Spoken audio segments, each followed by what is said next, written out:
এই পরিবারটির অবস্থা দেখুন। ঘরের দরজার এপার ওপারে সবখানেই পানি আর পানি। কাকি কেমন আছেন? এইভাবে কি বাঁচা যায়? না, থাকতে আল্লাহ নেবেসাই থাকতে আমরা থেকে যাবো। ওই না রাস্তায় যেতে হবে। রাস্তায় যাওয়ার মতো সময় চলে আসছে নাকি অলরেডি? তাকে দেখতেছে না অবস্থা? ওই যে বৃষ্টিও তো নামছে। হ্যাঁ, মেঘের ডাক শুনলেই বুকটা ধড়ফড় করে ওঠে তাদের। কখন না জানি রাস্তায় আশ্রয় নিতে হয়, এই আশঙ্কায় দিন কাটে প্রতিনিয়ত। তাহলে রান্না করেন কিভাবে? কোনো কায়দা রান্ধে নি, আসে তক্তার ঘরে বসে পড়িয়ে। এই আপনার গরু কই আছে একটু দেখি তো। দেহ উঠে কলের গাছটা লাগেছে।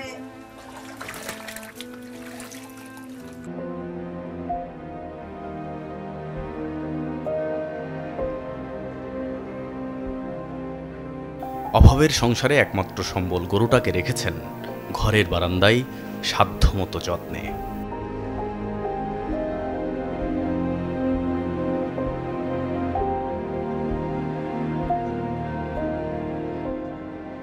উঠানে দৈনন্দিন কাজকর্ম ও চলাচলের জন্য সামর্থ্যবানরা নৌকা ব্যবহার করছেন।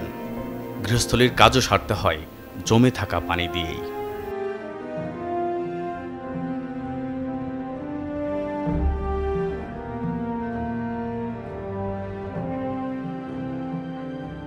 সামান্য সামর্থ্য যাদের রয়েছে তারা বাঁশ দিয়ে চলাচলের জায়গা তৈরি করে নিয়েছেন।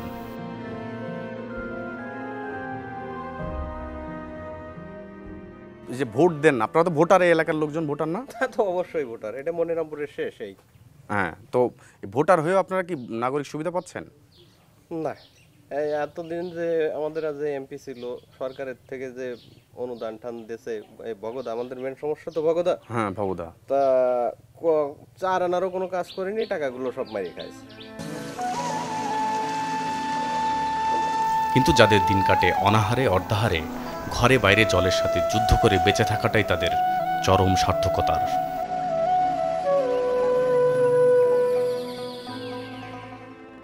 গলাপানিতে ডুবে থাকা বাড়িওয়ালারা সংসার ধর্ম নিয়ে আশ্রয় নিয়েছেন এলাকার একমাত্র উঁচু রাস্তায়।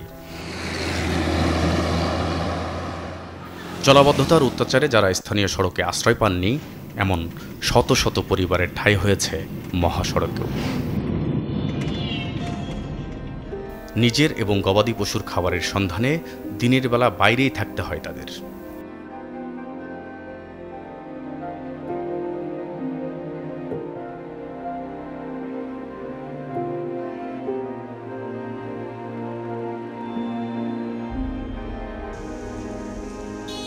রাস্তায় এসে দাঁড়ানো পরিবারগুলোর পরিস্থিতি দেখতে রাতের বেলা হাজির হই আমরা।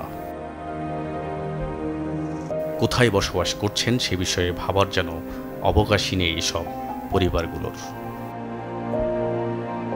বেঁচে থাকার জন্য যতটুকু প্রয়োজন ঠিক ততটুকুই নিয়ে সংসার গুছিয়েছেন নিজ ভিটা ছেড়ে আসা এসব মানুষ।